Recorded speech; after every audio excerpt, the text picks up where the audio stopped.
This is Ravi Jha. आप सबका स्वागत है आपके खुद के चैनल टारगेट फॉर आईक्यू में। जैसा कि हम सभी जान रहे हैं कि बिहार लोक सेवा आयोग के द्वारा आपके पीसीएसजे डेट के एग्ज़ाम को ऑलरेडी डिक्लेयर किया जा चुका है। एक चीज़ आपको और भी देखने को मिली है कि एक बार फिर से आपको मौका दिया गया है। जो लोग किसी कारणवश अपना फॉर्म फिल नहीं कर सके उनके लिए एक मौका और है। अब हमें यहाँ पर ये देखने की ज़रूरत है कि अब चूँकि वक्त काफ़ी कम है और एग्ज़ाम की डेट आपकी काफ़ी ज़्यादा नज़दीक है, और ऐसा नहीं है कि बिहार का सिलेबस काफ़ी ज़्यादा इजी है या सब्जेक्ट की संख्या काफ़ी कम है। अगर आप बिहार पीसीएसजे के सिलेबस को देखते हैं तो 18 सब्जेक्ट यहाँ पर आपको देखने को मिलेंगे, और अगर मैं दिन की बात करूँ तो शायद गिनती के 30 दिन भी आपके पास नहीं है। तो अगर हम ऑन एन एवरेज एक सब्जेक्ट को 2 दिन भी देते हैं तब जाकर हम इस पोजीशन पर रहेंगे कि हमारा रिवीजन हो सकता है। और इन्हीं सारी चीज़ों को ध्यान में रखते हुए टारगेट फॉर आईक्यू ने 29 अप्रैल सन 2023 से खास तौर पे सिर्फ और सिर्फ बिहार के लिए एक रैपिड रिवीजन बैच का गठन किया है, जिसके अंदर हर वो सब्जेक्ट जो आपके एग्जामिनेशन के पॉइंट ऑफ व्यू से महत्वपूर्ण है उसको लेकर चर्चा किया जाएगा, और आमतौर पे हर वो चीज़ जो आपको जानना बहुत ही ज़रूरी है उसको लेकर भी चर्चा की जाएगी।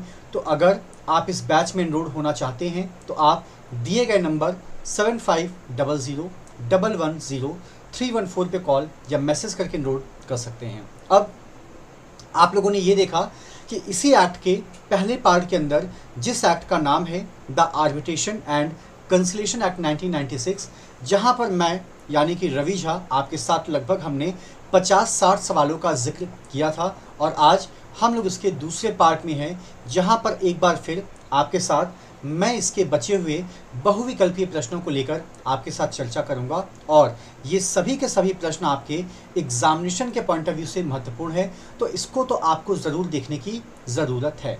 अब यहाँ पे अगर आपसे कुछ सवालों को लेकर चर्चा की जाए तो आम तौर पे आपको यहाँ पर जानकारी होनी चाहिए कि हम लोग ने अभी तक लगभग सवाल नंबर 1 से लेकर 55 तक के कॉन्सेप्ट को देखा था। अब आज की क्लास के अंदर या आज के वीडियोस के अंदर जो आपके साथ डिस्कस होगा वो होगा सवाल नंबर 56। अगर आप सवाल नंबर 56 को पढ़ते हैं तो ये बात करता है कि मध्यस्थम एवं सुलह अधिनियम 1996 की किस धारा में अधिकरण द्वारा नियुक्त विशेषज्ञों के बारे में प्रावधान किया गया है, और जब आप इसको देखते हैं तो इसका जिक्र आपको देखने को मिलता है धारा 26 में, ठीक है। और अगर हम 26 के इंटरप्रिटेशन को देखते हैं तो साफ तौर पर यहाँ पर लिखा गया है expert appointment by the arbitral tribunal, यानी कि यहाँ पर जिस एक्सपर्ट के अपॉइंटमेंट की बात की जा रही है उसका अपॉइंटमेंट बाकायदा ट्रिब्यूनल के द्वारा ही कंडक्ट किया जा रहा है। उसके बाद अगर हम लोग बात करें कि सुनवाई व लिखित कार्यवाही के बारे में आपका कौन सा प्रावधान है, तो उस प्रावधान का जिक्र आपको देखने को मिलता है धारा 24 के अंतर्गत।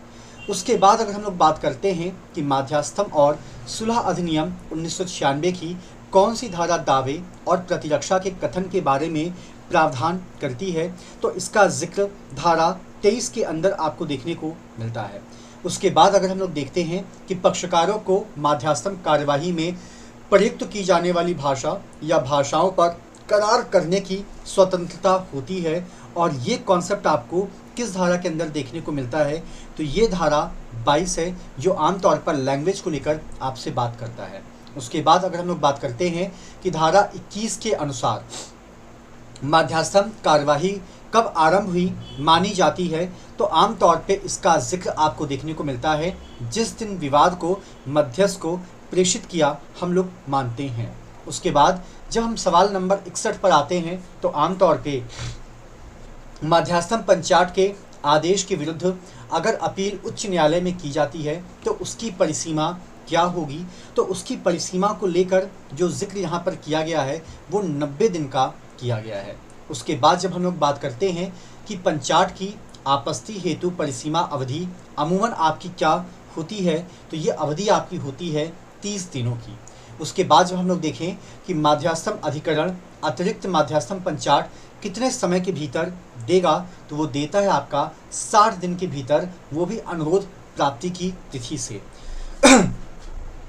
उसके बाद आपका जो अगला सवाल है ये बात करता है कि अतिरिक्त पंचाट से संबंधित प्रावधान आपके कहाँ पर दिए गए हैं। तो ये प्रावधान आपको धारा 33 के अंतर्गत देखने को मिलेगा। उसके बाद जब हम लोग सवाल पर आते हैं कि किस धारा में माध्यास्थम पंचाट आपस्त करने के लिए आवेदन किया जाता है, तो वो विचारधारा आपको धारा 34 के अंतर्गत देखने को मिलती है। उसके बाद जब हम लोग बात करते हैं कि सही उत्तर इनमें से कौन होगा, तो आमतौर पे जो धारा आपकी 27 है वो साक्ष्य लेने में न्यायालय की सहायता की बात करता है। अगर हम धारा 29 की बात करते हैं तो ये decision making by the panel की बात करता है।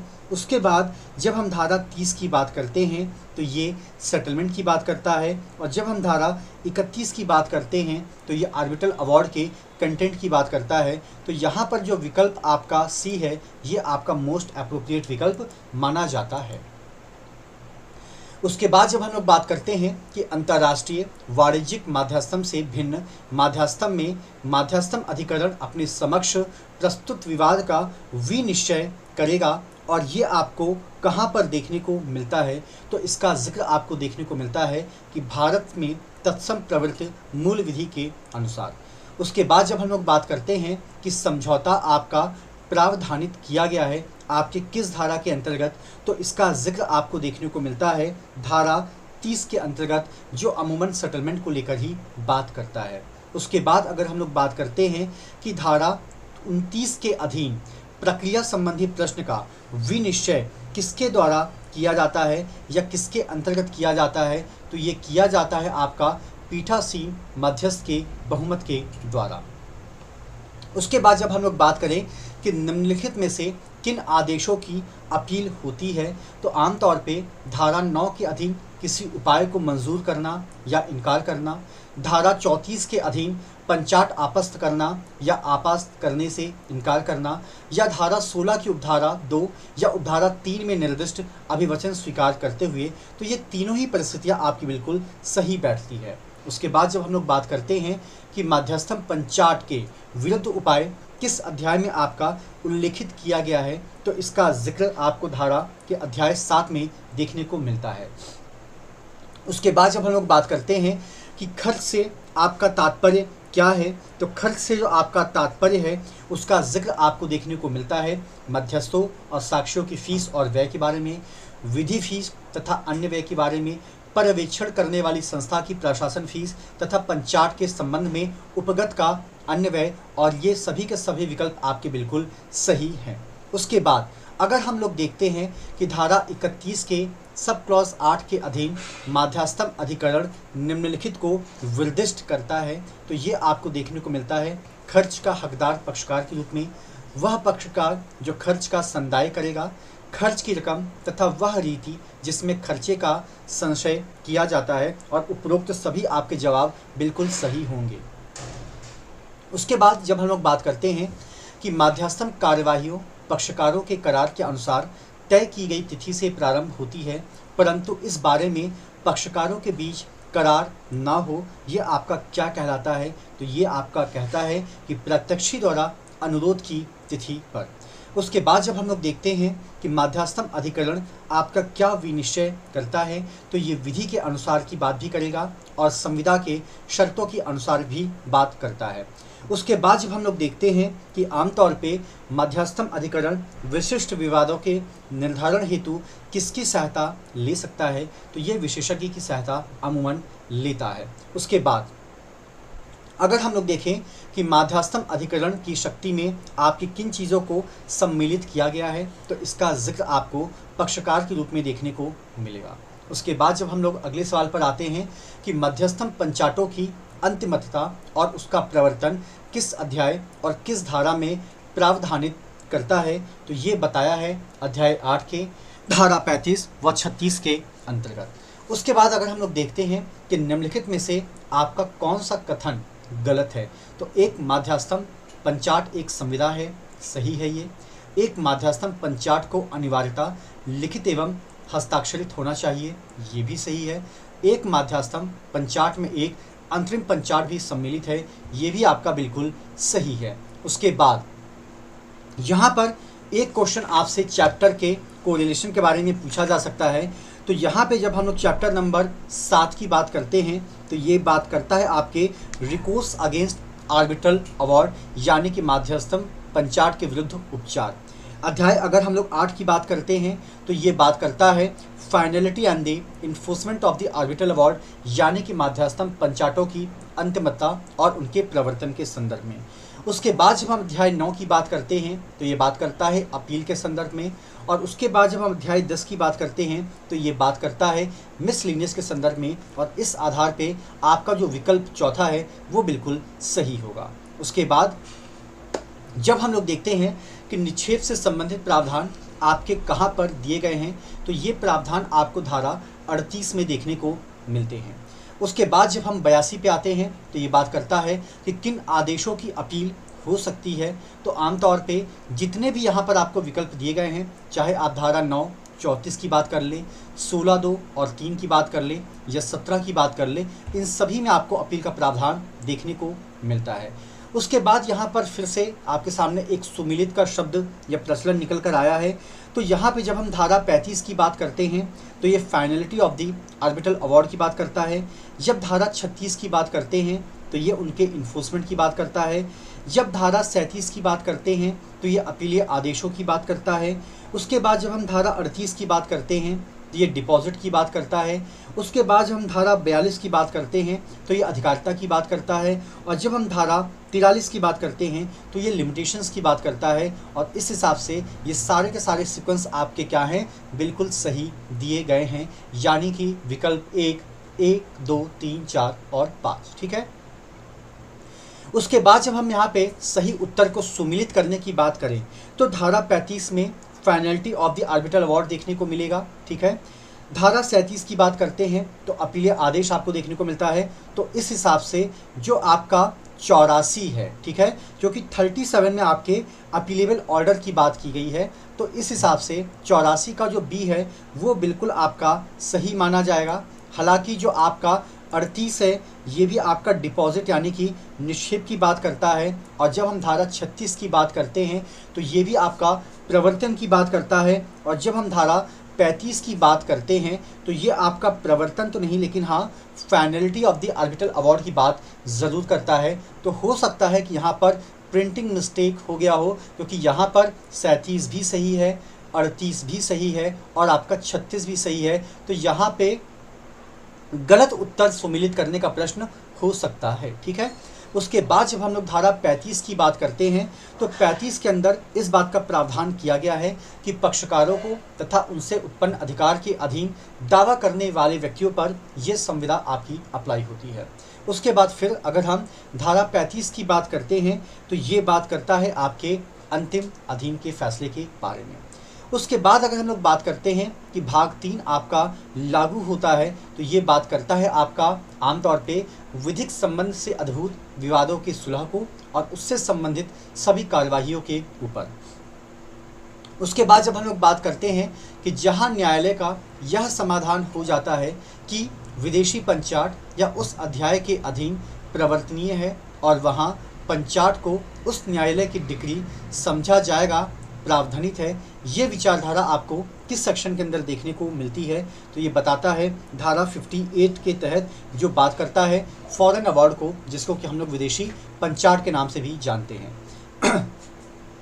उसके बाद जब हम लोग बात करते हैं कि न्यायालय विदेशी पंचाट को प्रवृत्त करने से कब इनकार कर सकता है, तो आमतौर पे ये इनकार करता है जब मतभेद की विषय वस्तु भारत की विधि के अधीन माध्यस्थम द्वारा समझौता योग्य ना हो और पंचाट का प्रवर्तन भारत की लोकनीति के विरुद्ध हो। उसके बाद जब हम व्याकृति से संबंधित प्रावधानों की बात करते हैं तो ये आपको धारा 51 और 61 दोनों के अंदर देखने को मिलता है। 51 के अंदर बात की गई है आमतौर पर आपके सेविंग क्लॉज की, और 61 के अंदर बात की गई है आपके एप्लीकेशन और उसके स्कोप की। उसके बाद जब हम लोग देखते हैं कि विदेशी पंचाटों के प्रवर्तन का जो प्रावधान है ये आपको कहाँ पर देखने को मिलता है, तो ये देखने को मिलता है धारा 49 के अंतर्गत। उसके बाद जब हम लोग बात करते हैं कि साक्ष्य से संबंधित प्रावधान आपके कहाँ पर दिए गए हैं, तो आमतौर पे साक्ष्य से संबंधित जो प्रावधान आपको देखने को मिलते हैं वो देखने को मिलते हैं धारा 47 एवं धारा 56। जब हम धारा 47 की बात करते हैं तो यहाँ पर एविडेंस का जिक्र किया गया है। और जब हम धारा 56 की बात करते हैं तो यहाँ पर भी आपको एविडेंस का ही जिक्र देखने को मिलता है। उसके बाद जब हम लोग बात करते हैं कि विदेशी पंचाट के बारे में साक्ष्य से संबंधित प्रावधान कहाँ पर आपको देखने को मिलते हैं, तो ये धारा 47 के अंदर देखने को मिलते हैं, क्योंकि ये भी आमतौर पे एविडेंस की ही बात कर रहा है। उसके बाद जब हम लोग देखते हैं कि दिवालियापन की स्थिति का प्रावधान कहाँ पर किया या दिया गया है, तो आमतौर पे ये प्रावधान आपको 41 के अंदर देखने को मिलता है, जो बात करता है provisions in the case of the insolvency. उसके बाद अगला सवाल है कि क्या परिसीमा अधिनियम 1963 मध्यस्थम अधिनियम पर लागू होती है। अब इसका जवाब आपको देना है हाँ या ना। तो आमतौर पे इसको लेकर उपरोक्त में से कोई भी नहीं जवाब है, ये डिपेंड करता है परिस्थिति के ऊपर, यानी कि लिमिटेशंस देखा जाएगा उस केस का क्या चलेगा। उसके बाद जब हम लोग धारा 41 में प्रयुक्त शब्द रिसीवर की बात करते हैं तो इसका जिक्र आपको देखने को मिलता है शासकीय समुनिदेशित के रूप में। उसके बाद जब हम लोग देखते हैं कि मध्यस्थम करार के पक्षकार की मृत्यु के बाद उसके स्थान पर कौन आ सकता है, तो उसका जो भी लीगल रिप्रेजेंटेटिव है यानी कि उसका विधिक प्रतिनिधि है वो उसकी जगह पर आ जाएगा। उसके बाद जब हम लोग बात करते हैं कि लघु उद्देश्य पर आधारित अदालतों के फैसलों या आदेशों पर पुनर्विचार किया जा सकता है, तो ये बात उच्च न्यायालय के द्वारा कन्वे की जाती है। उसके बाद जब हम लोग बात करते हैं कि अंतर्राष्ट्रीय व्यापारिक मध्यस्थता के मामले में मध्यस्थ की नियुक्ति किसके द्वारा की जाती है, तो आमतौर पे अगर आप मध्यस्थ की नियुक्ति की बात करते हैं तो ये आमतौर पे स्वयं पक्षकार या भारत के मुख्य न्यायाधीश दोनों के ही द्वारा किया जा सकता है। उसके बाद आपका अंतिम सवाल ये है कि निम्नलिखित में से किस व्यक्ति को आर्बिट्रेटर की नियुक्ति नहीं दी जा सकती है, तो एक ऐसा व्यक्ति जिसका कि वाद के विषय वस्तु में हित है। तो यह आपके कुछ महत्वपूर्ण बहुविकल्पीय प्रश्न हैं, आपके खास तौर से आर्बिट्रेशन एंड कंसिलिएशन एक्ट 1996 को ध्यान में रखते हुए, और मैं ज़रूर चाहूँगा कि आप एक बार इसको जाते जाते ज़रूर देखें। और एक निवेदन आप लोगों से और भी है, कई बार क्या होता है कि कुछ टेक्निकल प्रॉब्लम की वजह से, क्लैरिकल मिस्टेक्स की वजह से या किसी और भी वजह से हम लोगों के द्वारा बताए गए उत्तर भी गलत हो सकते हैं।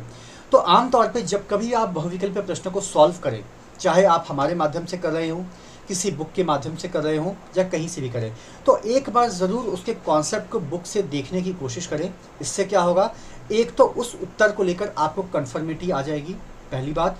दूसरी बात ये कि इसी बहाने आप पूरा का पूरा वो कॉन्सेप्ट भी रीड आउट कर लेंगे, और अगर आने वाले वक्त में उसको घुमाकर पूछा गया तो आप उसका जवाब भी दे सकते हैं। Thank you so much to all of you. अपना प्यार और सपोर्ट टारगेट फॉर IQ को देने के लिए शुक्रिया।